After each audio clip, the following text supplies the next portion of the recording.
as an entrepreneur.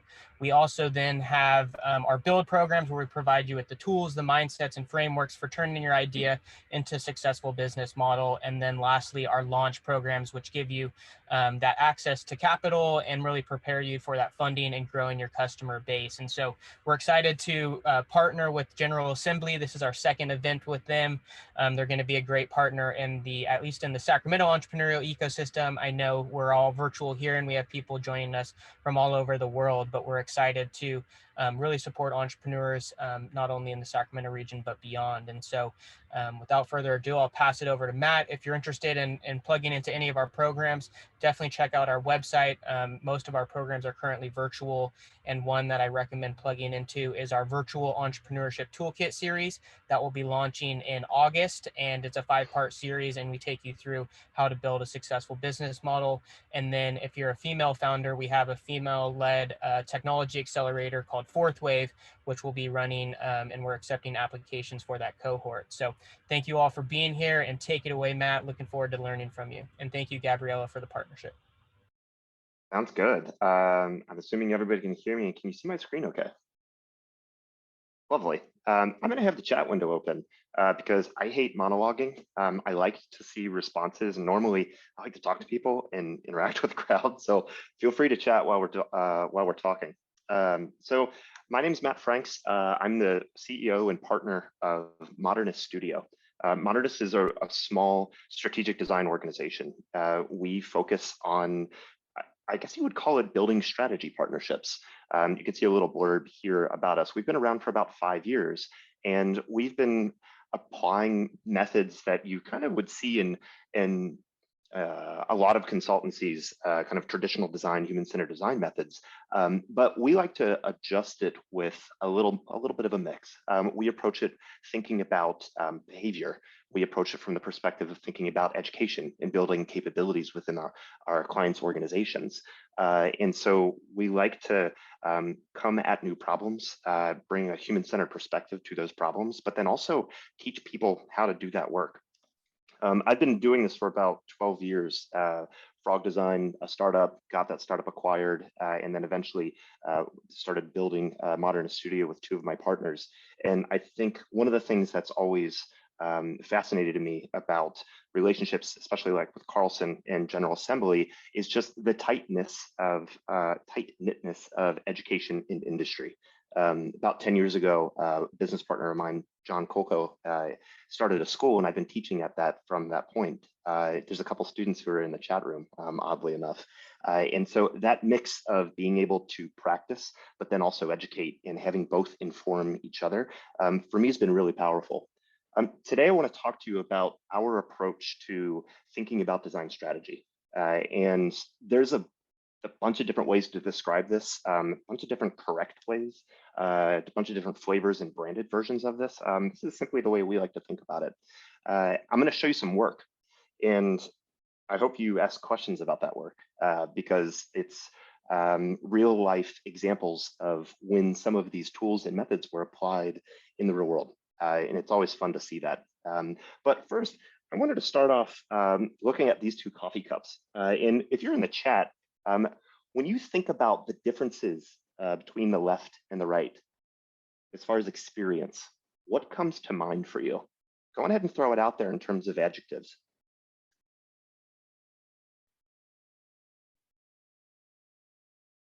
Prestige. I'm assuming the prestige is on the left with Starbucks. Yeah, they're typically associated with something like that.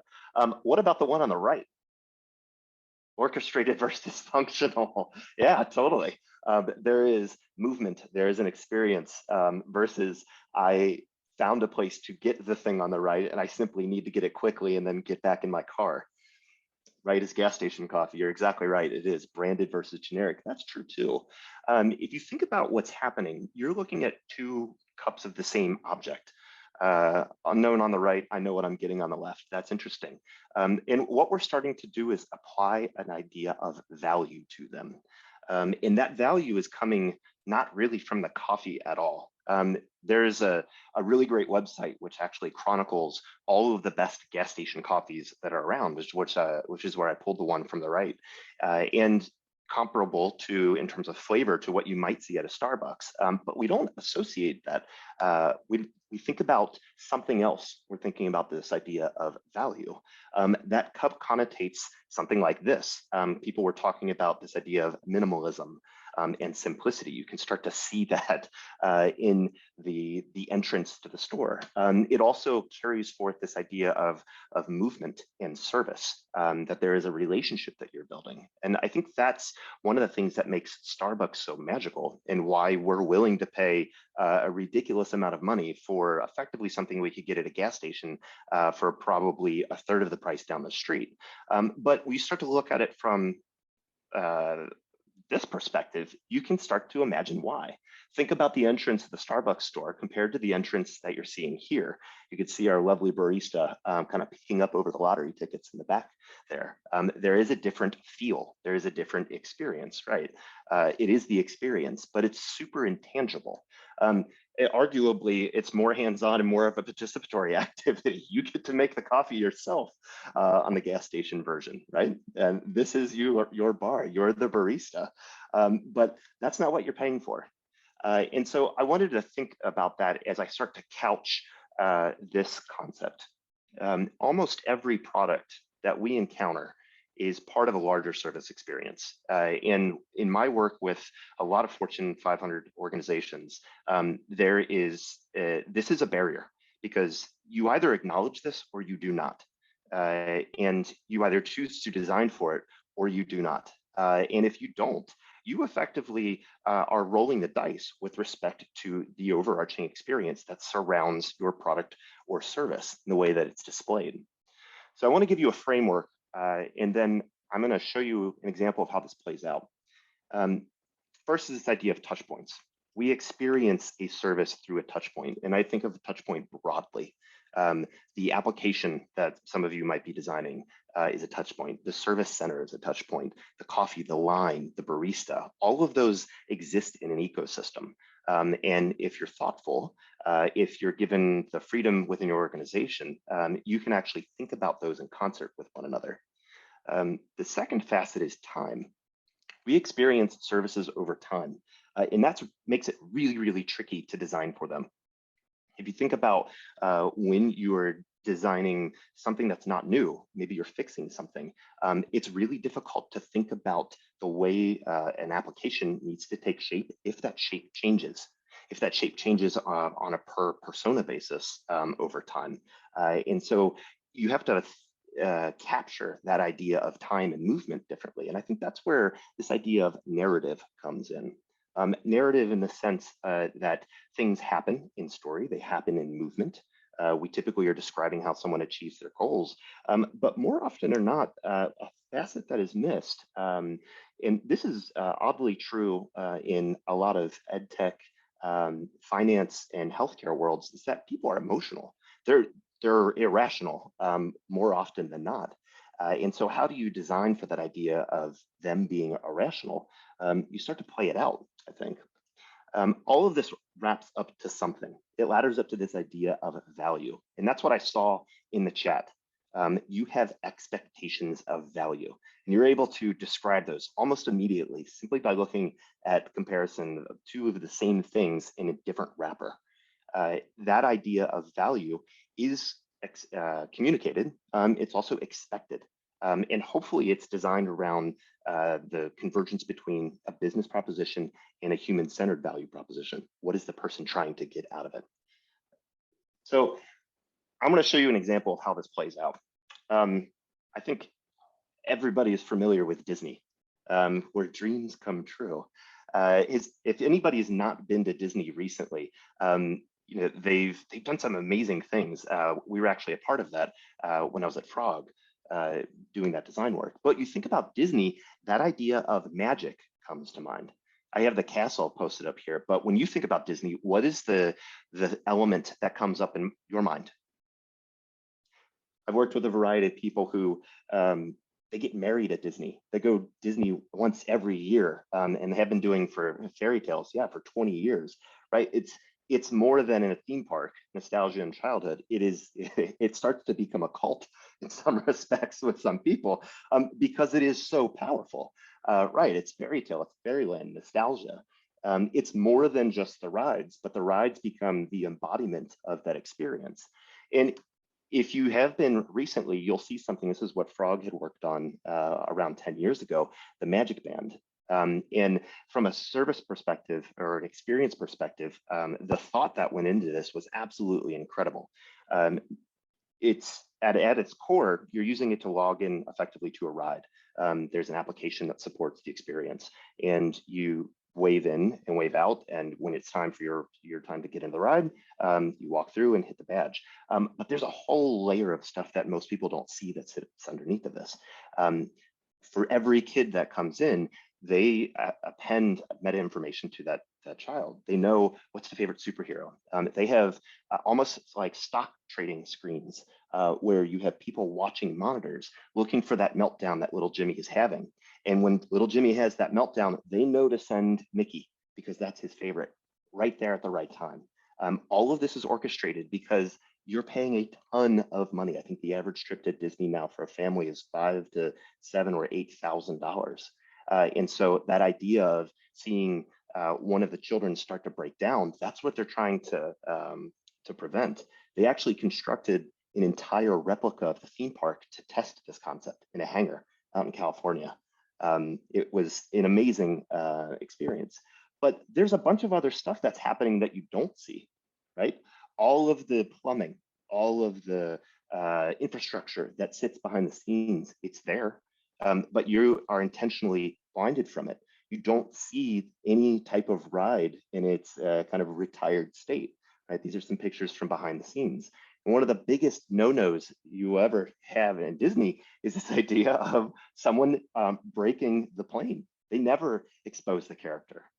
You're effectively no longer allowed to participate as a person who is in one of the suits if you do this. And so if you think about our structure, there are a bunch of touch points, your cast members, your costumes, souvenirs, magic bands, all the physical stuff. There's this idea of time, ticketing and check-in. You can actually start your Disney experience, depending on the airport you have access to, from the moment you enter the airport, right? It's not just the moment you enter the park. You can get on a Disney plane and the experience begins super early. But all of this is ratcheting up to what we would consider the stories that sit here, the stories that you're seeing here, Carla, magic, right? Imagination, playfulness, fairy tale-ness. And it's driving towards this idea of value. And if we put that into terms, we can make a value statement. We can say something like, we promise that you have the most magical experience of your life. And all of these things are the pieces that build up to that.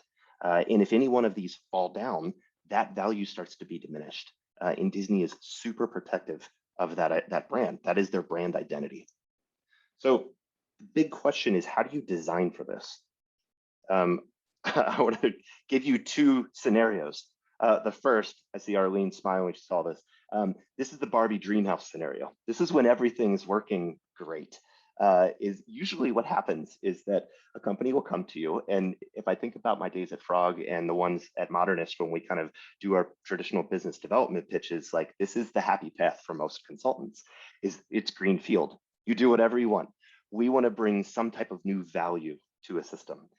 We have this promise, help us figure it out. And so we start to work down that ladder.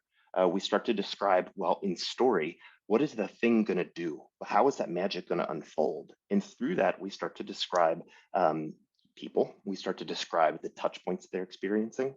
And hopefully, depending on the program, we were able to use some insights from research to take what makes a good experience, or maybe what is someone trying to get out of this, and bring it all the way through. But the more realistic version of the way that this plays out kind of looks like this. I see a couple chuckles. It's a bit of a dumpster fire. And for everybody who has practiced this in some capacity, you've probably experienced this. We start with a broken product or service. These are some real quotes from executive sponsors and some real programs. We talked to this one organization and we asked them, what is the value that you are trying to deliver in your product? And the response was, well, we let each product owner determine what their value should be. Like, okay, You can imagine what that product looks and feels like when that happens. Well, what's supposed to happen? Well, we can tell you what's supposed to happen. We don't actually know what's happening, and we haven't been tracking anything with respect to metrics that people use our platform. So we're completely blind, but a lot of people aren't doing it correctly. Okay. This idea of time. We see this very frequently. We're not sure where the customer is coming from, but leadership said that we're only supposed to focus on this part of the experience. And so I don't really know how they got here. I think there was a checkout flow that got us to this point, but we just have to make this part of the experience great because that's the one that we own. And finally, this idea of the silos and the touch points, who owns what.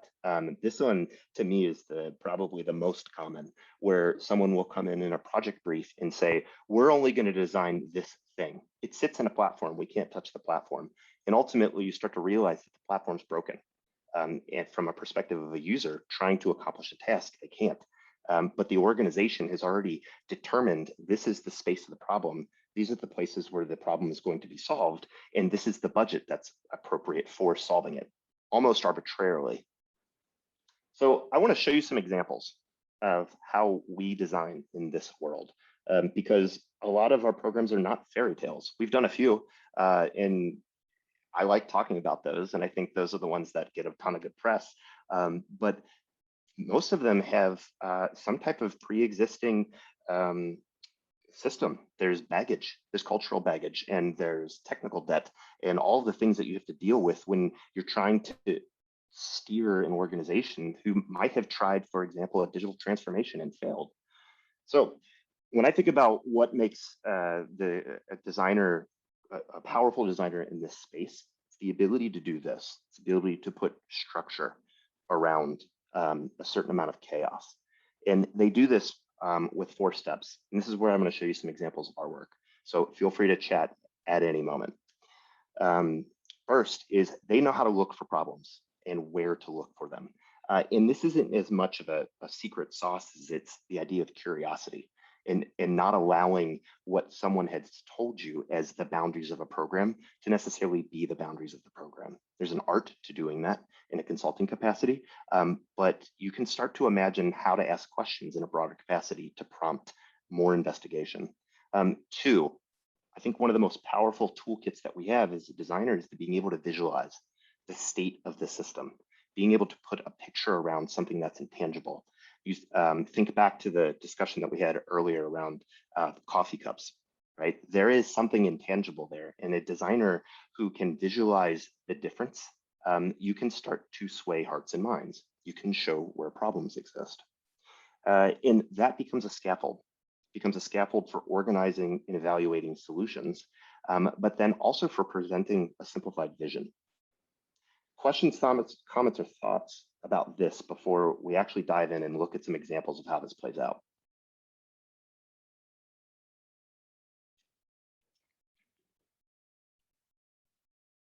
Okay, and you're probably typing. I'll answer them as they come through. So let's look at an example of identifying problems. Contextual inquiries are a great space, but I think depending on what you're doing, you're not always given the ability to go do that. You're not given the budget, you're not given the time. What we like to do is schedule a couple 1-hour interviews with employees, with leadership, with a few customers, and do it off the books. Watch people do their work. I'm just going to sit here and watch you and maybe ask questions.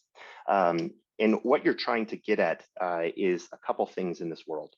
The first and super important one, both internally and externally, is language. The nouns and verbs that people use inside of a system are the way that they anchor their thoughts and the way that they anchor initiatives. In almost always, those nouns and verbs are at odds. They're at odds across business silos, and they're at odds with the customer base. And that's a really good place to go hunt for clues as to where there's problems, where you can build things. The second is this idea I mentioned a little bit ago of where I know what's supposed to happen versus what is happening. Getting an organization to think about that and think differently is actually a challenge. But if you can showcase it to them, this is where there's a lot of power. So this is a real program. This is a finance company. we spent some time with them, and the focus of this was around rethinking the way that they communicate to their customers. And specifically, when we say communicate, we're not talking about marketing. We're talking about how the services effectively get a hold of you for when something goes wrong, for when you need to take an action, right? I'm intentionally staying away from things like notifications because it's broader than that. There's physical mail here, there's phone calls that are involved, and there's digital channel style communications. And you can see this is how they came to us. We know we're over communicating, we just don't know how or how to stop, right? So almost this idea of helplessness at an executive level. How do we fix this? So we spent time with people.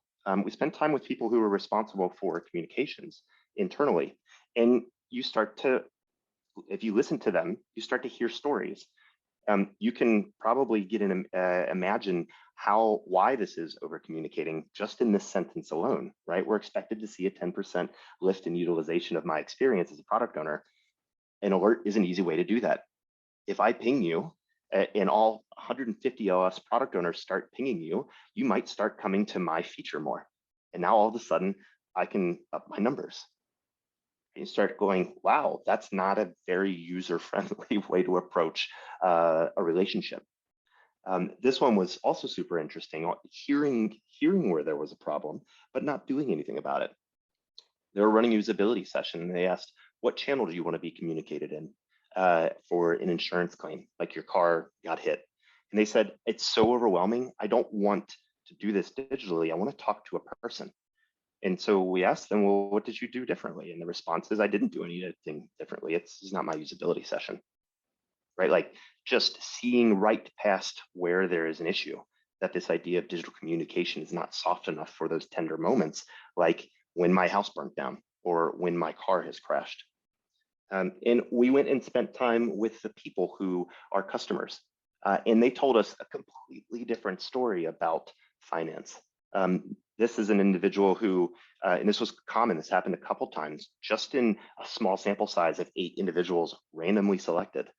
I didn't know the difference between a checking account and a savings account. Someone had to tell me that. And so think about that as your mental model of when you're entering a finance system and you have a product owner who's trying to get you to buy 1.9% APR loans or an ETF investment package. You don't know the difference between a checking account and a savings account. Like all of that is falling on deaf ears. And so there is something that is amiss with respect to how we think about the customer. We saw that in even their daily management of money. Parts of their applications that were designed to be helpful weren't. What is my balance? What is my combined balance? What is my actual balance versus balance minus subtracted payments? All these little tools in a financial application that don't work in the real world. I either have money in my wallet or I don't have money in my wallet. And we're so far away from knowing what it is like to not know, to not have that sense of financial acumen, because we've been designing software in financial spaces that we don't even stop to think about, do people understand this concept? Can they make it through their day-to-day basis and do a simple financial transaction? And so those quotes, we reflect back very frequently. Again, feel free to throw any comments or questions around this. As I'm talking, as I start to move through some of the other pieces. We bring those back to the client almost every program. Here are things we heard from people that use your products and services, but here are things that you all said too. Do you see how they're at odds? We anonymize them. And when they start to have a mirror held up to them, all of a sudden, usually it starts to click. Oh, there is a problem. Oh, we're missing something with respect to voice of the customer, if they want to frame it like that. How do we actually make better decisions? And how do we bring that idea of a capability, thinking in a human-centered capacity through the organization? That's usually when the lights start to come on with respect to the way we might have scoped this program originally might be broken. Second part, visualizing what is broken. I would assume everybody here is somewhat familiar with the idea of a customer journey map. It has kind of entered the mainstream with respect to being a tool. It's a good tool. I think it's overused, and I think it is too structured. I've seen a lot of them both in the professional world and in the academic world, where people are following the formula of swim lanes up at the top, the emotional line at the bottom. They don't make any sense. You cannot present with them. I like to approach this differently, and with our teams, we approach this differently. We try and create a visualization that speaks to what needs to happen. So if we find something in the system that is overwhelming, we will make a visual that is intentionally overwhelming. You're going to see one of those in a second. They're rarely in a quote unquote accurate representation of what's happening. Right there, think about a Venn diagram of 6 to 7 people. It's kind of the most common points that sit between it, but then there is curation that's applied to it. We are emphasizing problems that we found that are causing some of the biggest issues in the experience. That is an art. So let's look at an example. This is another, the follow-on from that work that you saw where we were in the field. And I'm going to give you the presentation as if I was giving it to the client. This is what we found. Internally, communication here is used as a blanket term. We describe it any way that we talk to a customer. It's all a communication. And as a result of that, no one really owns it. But let's walk through what a normal customer might experience if they sign up for a checking account. So you've just gotten a checking account at this bank, 12 months. First, you are enrolled in this checking and credit card cadence. You're going to get some touch points. These are physical mail and a couple emails. There's around 24 of them. We also might want to help you find other products and services. So we're going to send you some demand generation. We also want to see if you're eligible for maybe some of our investment products. So we'll send you around 4 eligibility questionnaires. Because you're new, we want to also tell you about some of our other services that might complement yours, so you get enrolled in the new name cadence. We also want to help you get the mobile app because it's super helpful. So we're going to send you some periodic reminders about that. Because you opened with a checking account, we want to showcase the features of that checking account. We're going to do that monthly. So you'll see this kind of layered on top. And we want to make sure you understand how to get your checks out of the box. So here's the unboxing experience that sits there. Did you download the app yet? I don't know if you did. Let's make sure that we download that. I'm going to remind you about that until you do that. Also, we have some great services that sit for retirement. You should probably be thinking about those and other life events. We should be triggering those probably later in the year, though. By the way, we're doing a bunch of great stuff with our brand. Members love us. And so we're going to tell you about some of our brand touch points. Those are going to come through. That also sits on top of a social media campaign that we enrolled you in because you joined and we asked for your email address. And you're going to be getting targeted banner ads because we like to make sure if you're out and about thinking of other banks, you're going to see ours. By the way, there are also operational messages that sit here to the tune of around 7,000. You can get one of 7,000 different operational messages for any one of these types of events. A bill has been posted. Maybe you saved an activity. Maybe you made a payment. We're not tracking if anybody's actually opening that stuff, though. And so we think about the world of communications. This is what you are signed up for if you got a checking account. But that's not all. A checking account is a collection of communications. It's one of 18 different collections. And for the first year, as part of the member of this bank, no other collection is allowed to communicate with you. But after that first year, all of them are. So 18 times this. I see a couple faces in here. That is the intent of the visualization. Do you feel overwhelmed? Yeah, good. That's the point, is that we're going to try and make this as visceral and real for you as possible. It is a customer journey map, but it is so stylized to drive one single point home. That point is, this is what it means to be overwhelmed as a customer. And so now, the thing I didn't tell you is that there's also some cultural stuff that sits behind this. The reason you're seeing all of those things in different colors is because they're all different teams. And internally, this organization has no metric of saturation. We don't know, and we've sent you enough.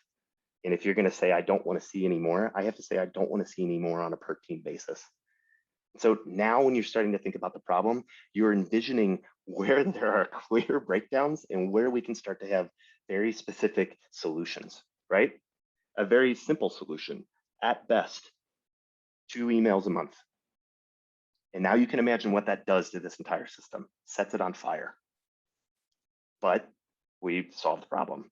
And so you can be, you start thinking about this as a scaffold. This is how you can start to propose solutions and then kick the tires on those solutions. Thoughts, questions, or comments around this as an artifact and its intent?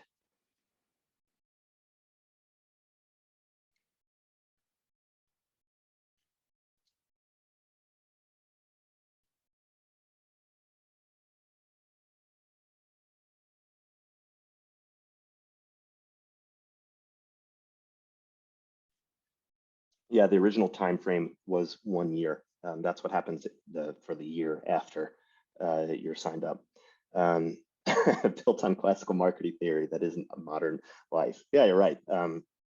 There is personalization, but the issue is that people don't want to go do that. Very rarely do people want to go customize how their bank's going to communicate with them.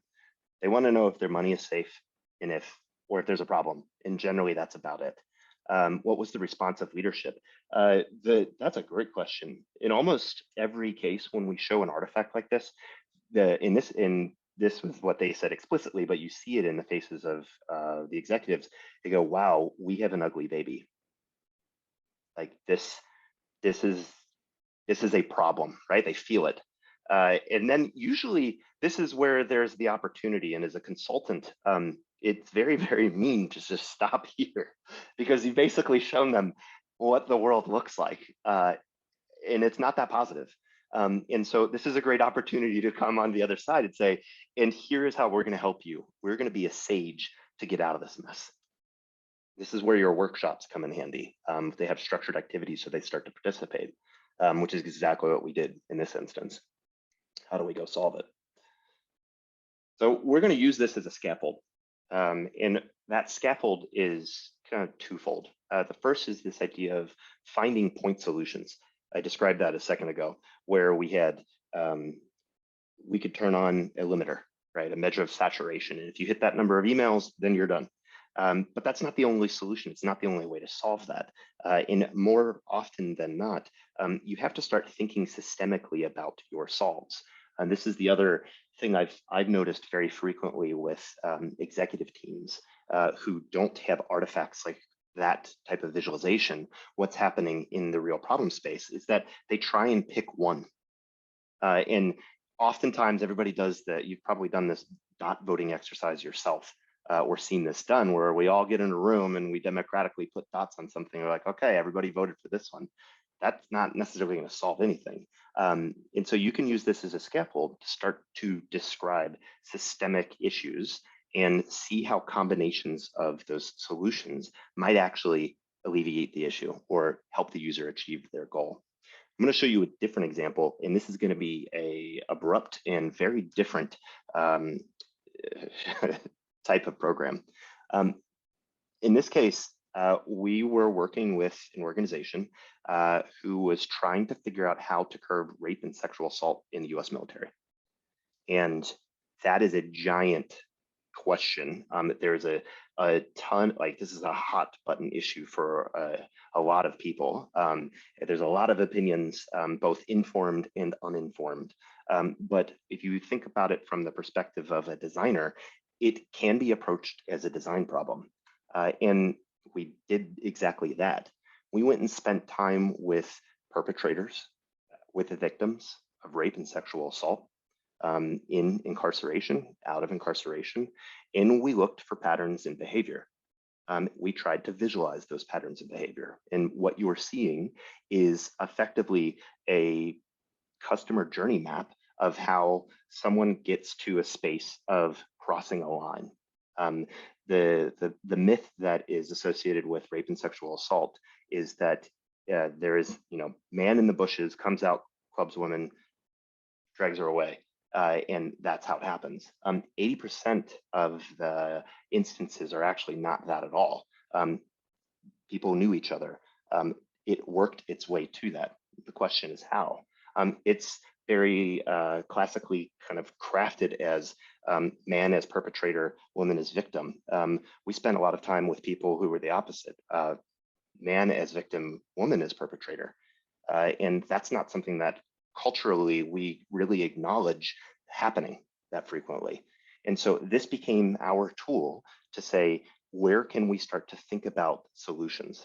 Where can we think about policy? The intent of this was to inform policy, and it did under the Obama administration. But we also started thinking about product and service solutions.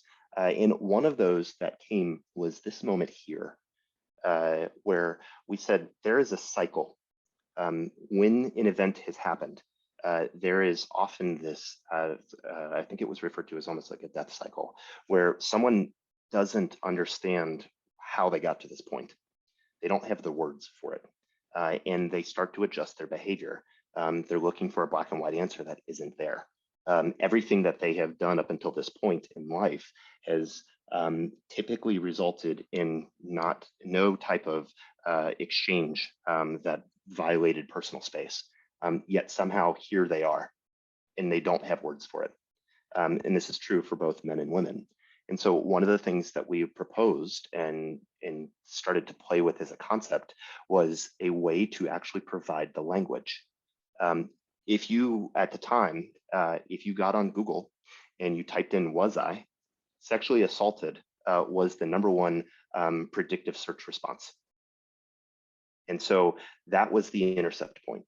We started thinking about this as a service and said, what if we picked up there and we allowed people to post their own stories using their own words, so that you could come in, you could find someone, and maybe, just maybe, they would have the sentence structure, the nouns and verbs, the way of describing something that was similar to what you had experienced, so that you actually could have the realization, so that you could have an answer, and potentially then get to help.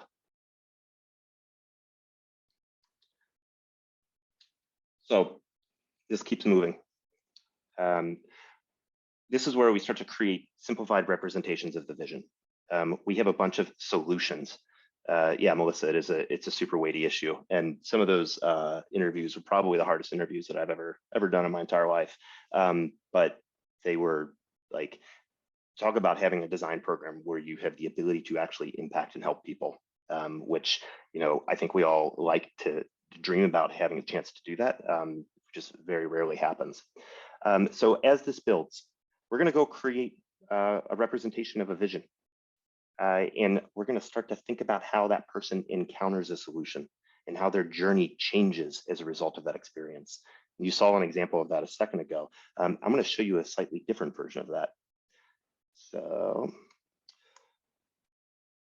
we were working with an airline organization, and this program was focused around identifying opportunities in the airport ecosystem for something that can stabilize the impact of delays across the network. When one plane, for those who don't do a lot of flying, when a plane lands, it has a window to get out because it's got to get to the next airport. There's a set of cycles.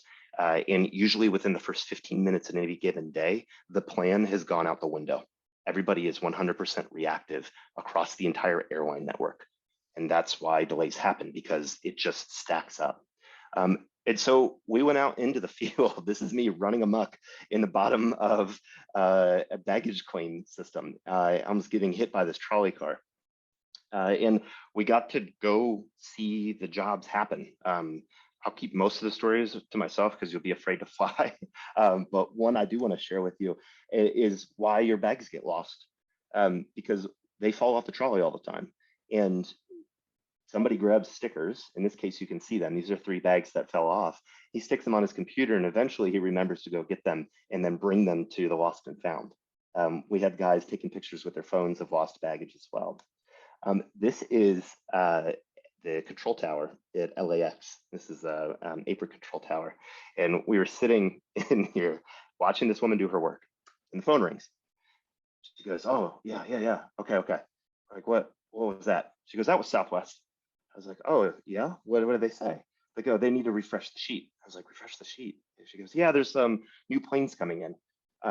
She goes to Google spreadsheet.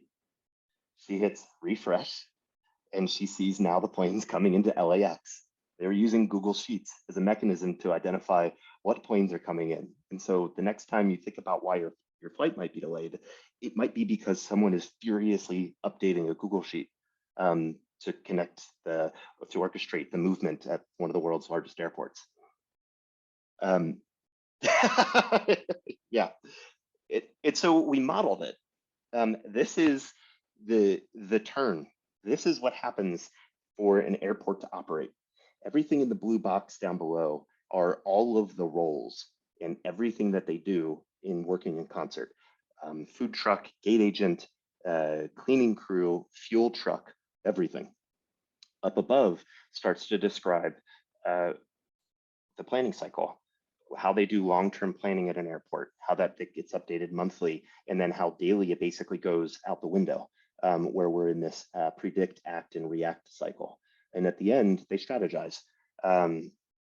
Yeah, it's kind of best intention. Here's a plan for the day, and then it goes away the moment that there's a delay because it cascades through the system. I really like visuals like this because they tell you everything, and no one can consume them because they have everything. And so when you're trying to make a point to leadership, where should we go fix a problem?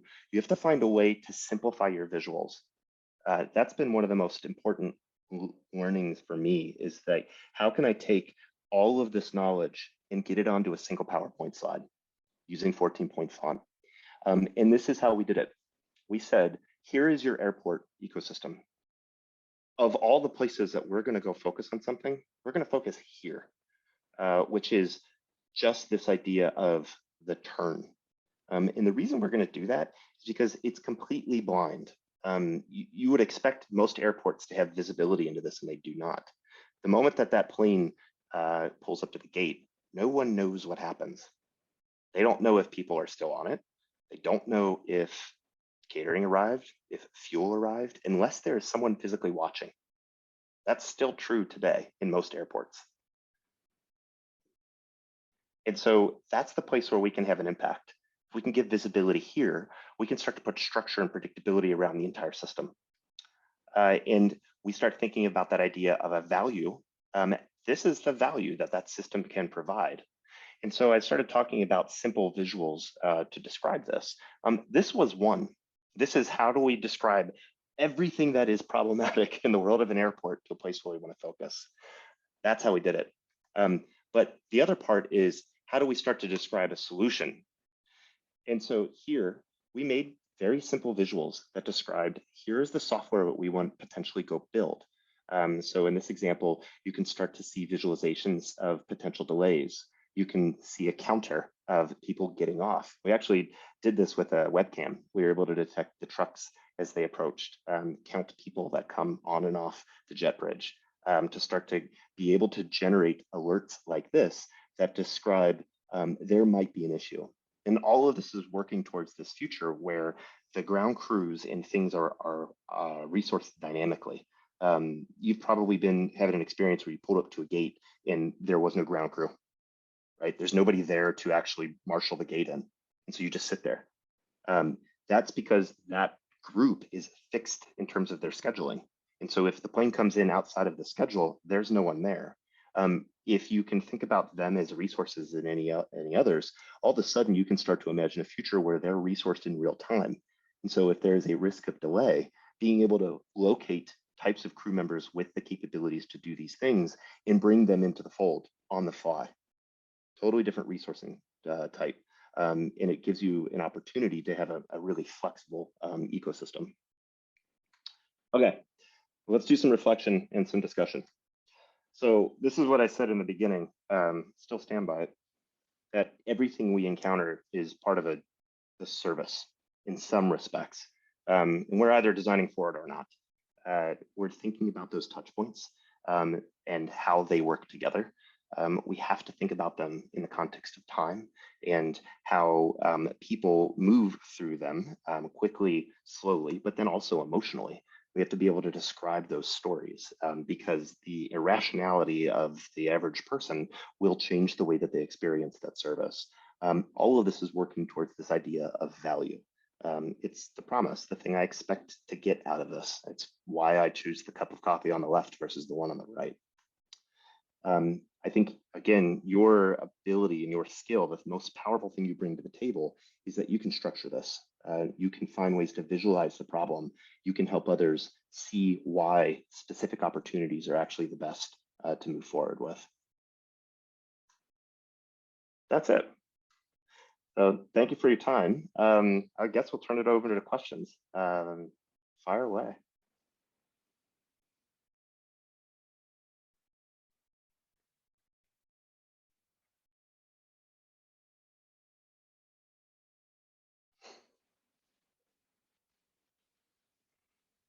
Go for it. Olga, I don't know how to unmute people, so maybe I could get someone to MC this. I can unmute 1 second. So let me just find her name. Here. Yes, so thank you so much for this presentation. It was absolutely brilliant. I would like to have your thoughts on early stage startups and more particularly how you design from scratch this experience, because the different example that you gave was like this already big companies that have already all these kind of processes. So how to start with the right foot and from the beginning having this designing this service experience. I like that you say the right foot. I think that's fun. It's always aspirational and almost never happens, even with the best of intent. So I don't subscribe particularly to the idea of lean startup as a methodology, which is just go make something and see what happens. Because there are too many things that you could go make. You don't really know enough about what you can make. When we built our startup that got acquired by Blackboard, this was focused in the space of higher education. And we went and spent time with a couple of students to figure out what was broken for them. And it becomes obvious really quickly. In this case, it was that no one can really figure out if I choose this degree, am I going to be able to get a job? Like, what's the mapping? Am I going to be happy? And that becomes an opportunity, really simple. And the rest of it is figuring out how to structure software around there. That's where the idea of kind of lean design and development starts to come into play, is once you have an understanding of enough of the capabilities, I think this is our vision, we can go make that. And you're making a couple things in that world. You're making screens and workflows, but I think as probably some of the members of the AC4D will tell you who are in this chat, you have to get it out as quickly as you can, because more than likely your assumptions are wrong in some respects. You just don't know how.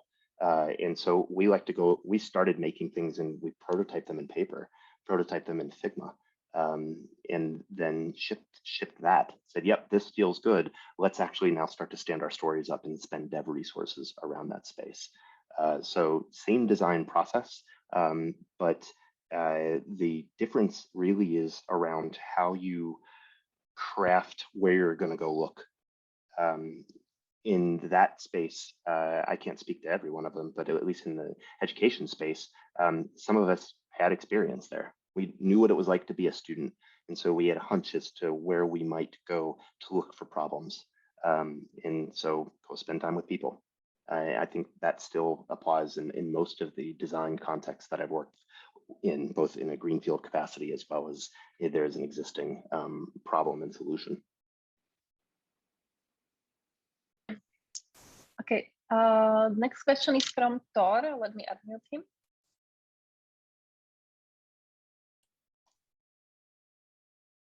Unmute. All right, there we go. Hi, how are you doing? Good, thank you. I had a very brief question. It's kind of a two-part question, but should be pretty brief. So I'm looking at this and I'm seeing, in my mind, it seems like the major issue you guys get in design when you're looking at these systems is that there's just this complexity of information and there's a lack of information that can be transferred. And there's no ease for which that information to move from one place to another. So the first part is, do any of these people have built-in cybernetic systems where they can have a regulatory loop and they can see what their process is? Or is that really just what ends up having to need to bring in a consultant or somebody from the outside to figure out? And to the second part to that is in thinking about the fact that when you get like the bank people, they just have this chaos that's just going around. What part of that is just caused because there's been years and years and years and years and years of a new thing added, a new thing added, and you have these giant layer of tranches of all these different nonsense going on, and no one's ever gone back through and said, hey, do we need to like have this cybernetic loop or whatever, or we have a feedback where we look at, is this good, is this bad, blah, blah, blah. Oh, well, it seems fine, like I don't have any problem and I'm not reviewing customer information or whatever. Right. In almost every case, yes, that is the human element of, we've just added stuff to this and no one bothered to look, drives a lot of that chaos. With respect to creating loops, I have built and deployed and seen fail many processes in teams. They're always best laid intentions, but I think I said, as like customers are irrational, operators inside of organizations are irrational too. They get a pet peeve project and they chase it and they break all of the processes because they want their thing to be out in the world, or they get fixated on a KPI and they just start doing stuff. And so I don't know how you regulate kind of innate human behavior, which seems to be structured around creating as much chaos as possible, without pulling the humans out of the equation entirely. But yeah, I think that is an interesting idea. Typically what I've seen a couple people try and build dashboards, to your point of like, how is our process working? And are there KPIs that sit with it? And usually by the time those dashboards can even be created, they've changed the process. And so it's just this never ending loop of good intentions that ultimately snowballs into something else. Great question. With respect to the cybernetic side of the house, I don't know. You are 100% right in this idea of bandwidth. PowerPoint, I blame a lot of for that bandwidth, the way that we communicate information density, but I think it's also people's attention span. Even thinking optimistically, which you would expect people to kind of gravitate towards, I can think optimistically and about a better future. They still want to try and get to 1 to 2 solutions.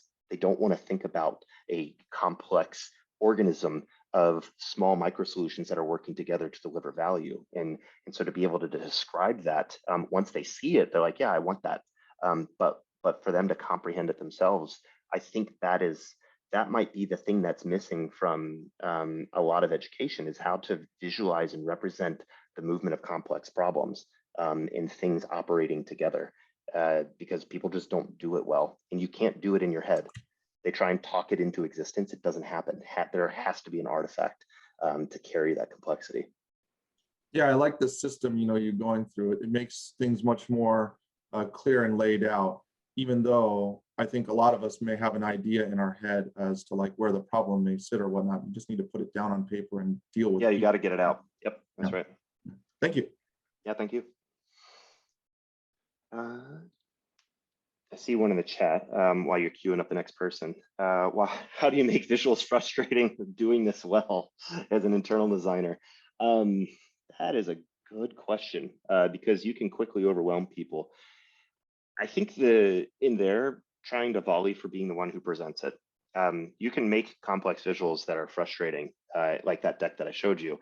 And if I send that deck out to someone, they won't be able to present that without me there. They need the voiceover, right? And at that point, I'm effectively acting. I'm bringing in the charisma or whatever it is that makes that story palpable. Because otherwise it's just a bunch of slides on a screen and no one knows what's happening. So I think that is the art of storytelling. So maybe Garrett, you might need to be training your boss on how to be a better storyteller. I know you can do that. I know Garrett from school. Okay, what other questions?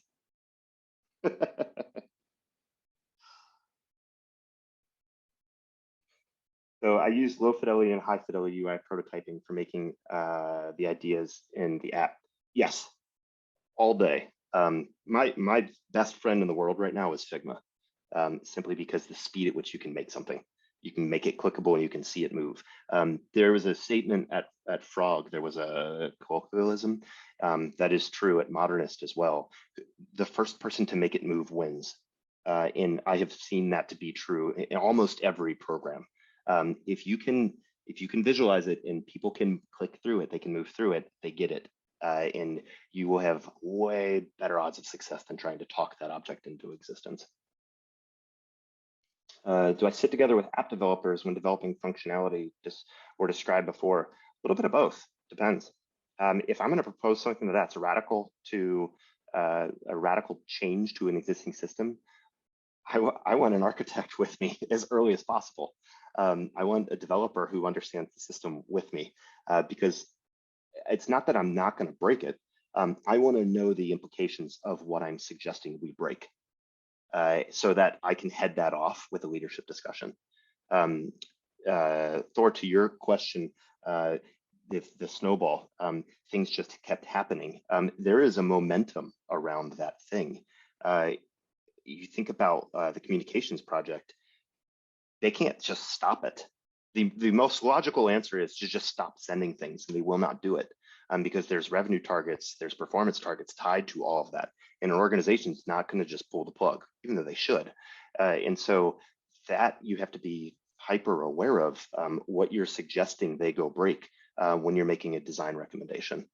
Because in almost all of those instances, a design recommendation was changing policy, it was changing governance structures, and it was changing back-end delivery systems. None of the things that we would traditionally think of as screens and scenes, but still all part of that user experience. Could you talk about how users and staff are part of the solution design that you lead? What do you mean, Roger? Maybe you could come off mute for that one.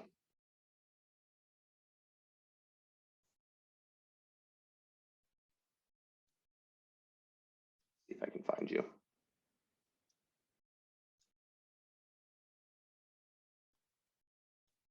There we go. Should be able to unmute now. Can you hear me? Yep, you're good. Matt?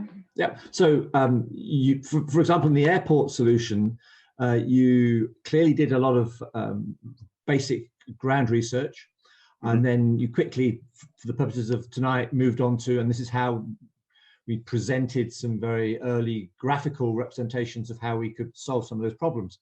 Yep. And I'm interested in the bit in between, which is, I guess, where you somehow fed back and engaged with drivers, schedulers, etc., to begin to work up solutions. And I'm interested in how you facilitate that, because that could be one, timely and costly, but also quite challenging, because some of these people may see their jobs threatened. They may also have ideas of their own. Yep. So in that world, I guess in a lot of programs, when you're dealing with specifically people who see their jobs threatened, because that actually did exist. Swissport's one of the largest ground transportation handlers in the world, and they're unionized. And there are things you can and can't not do with a union. The approach that we took there was trying to identify ways that we can create value adds for all parties. And so if in this example, it was obvious, we should go try and fix the turn. And then you start to think through the ramifications, specifically impact to fixed schedules in a union position. And so you ask yourself a question, which is what we did, was, well, how can we provide them with additional value? And the answer to that became scheduling. We can give them opportunities to bring in more people and bring them in at the right time and have flexible scheduling, which we knew was potentially a union desire. And so just as we're looking for problems in an ecosystem, we're looking for specific actors in the things that they care about in that ecosystem too, so that we can say, okay, if we do this scheduling portion of this, which potentially satiates a need on the human side of the worker, that also gets us this piece over here with respect to creating more predictability, which then gets us the passenger side too. Yeah, great question. Thanks, Matt. Yep. But to the thing I didn't answer, and I think you're kind of alluding to, paper sketches. We made a bunch of paper sketches of what could be software. We refer to those as vignettes. And while I'm talking, I'll pull a couple of them up so you can see it. And that's what we kind of held in front of people and said, could it be something like this? And we let them talk through the implications and ramifications of the system. So to do work samples, vignettes, airport vignettes. Okay. Oh, here we go. So let me share my screen.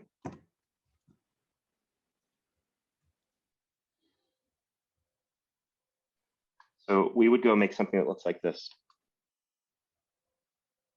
and say, what if we did this to your ground handler that said, hey, we're going to have a prediction that there's going to be a delay of 30 minutes. And we would go talk to a ground handler and they would say, yeah, I like that. Here's what I would change about it.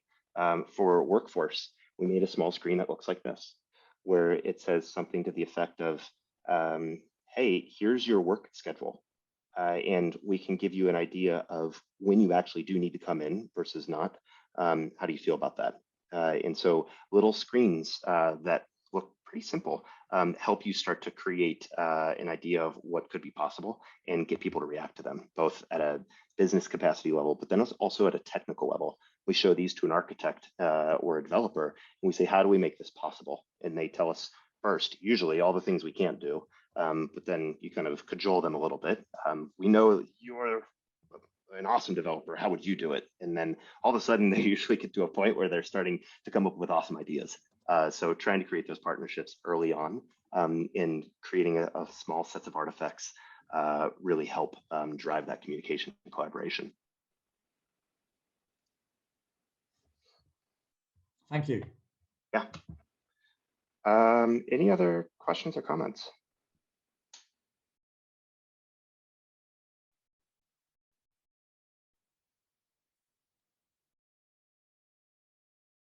Great. Well, thank you all for giving me your attention. I appreciate the conversation as well. Feel free to come visit us, say hi if you're in Austin. Our studio is always open. We like meeting with people. And thank you for the compliments. I appreciate that. Thank you all so much. Cameron, do you want to add anything then? No, just wanted to say thank you for the opportunity to partner, Gabriella, and then Matt for just the great presentation and workshop. Yeah, I'm looking forward to sharing the recording with all of you for additional insight. I know there's a lot of good content to go back on. And then I'm just sharing in the chat some upcoming things for the Carlson Center, but one, if you're a student from Sac State and you're here for the Leadership Initiative, the forum is at the top. And then those are some of the applications and upcoming events that I had spoke to. But thank you all for being in the space and for the wonderful workshop, Matt, and the partnership, Gabriella. Thank you all, and thank you, Cameron. Thank you, Matt. Have a good day, everyone. Bye. Bye. Excellent. Thank you.